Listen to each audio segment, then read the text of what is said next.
They thought she was just a quiet old woman with a few chickens and a broken fence, until they stepped onto her land and opened the wrong door. What they found wasn't money or deeds.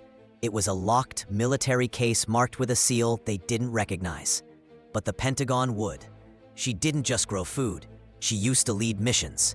And tonight, she wasn't planting crops. She was preparing for war. They came just after midnight. No headlights, no license plates. Just the hum of a rusted pickup and 3 men who thought they were wolves. They'd heard stories about her, that she lived alone, that her land was old, unprotected, that she'd be easy. But what they didn't know is that Averill Thornton hadn't always been a farmer.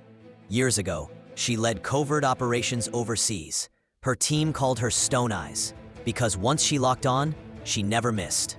She didn't advertise that past, didn't need to. Most days, she tended her crops, fixed fences, handed out eggs at the church. But she noticed the tire tracks last week.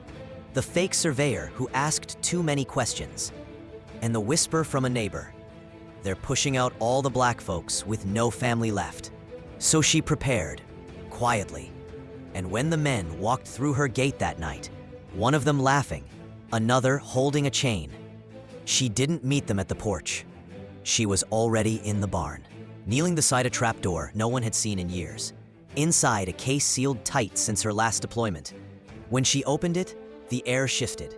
Her vest was still there, her maps, and the badge with a unit number so classified, even most officers wouldn't recognize it. She didn't grab the gun. She didn't need to, because by the time they reached the barn door, she had already circled behind them, silent, precise, unseen. When her voice finally rang out, it was low, cold. That's far enough. They froze, turned, and for the first time that night, they looked afraid. Because they finally realized they hadn't walked onto a farm. They'd stepped into a battlefield, and she was already winning. If this story made you feel something, don't let it fade. Let it remind you, Tower doesn't always wear a suit. Sometimes it wears dust-covered boots and speaks only when necessary. Drop a fire in the comments if you'd stand your ground too. Like the video. Share it with someone who needs to remember who they are.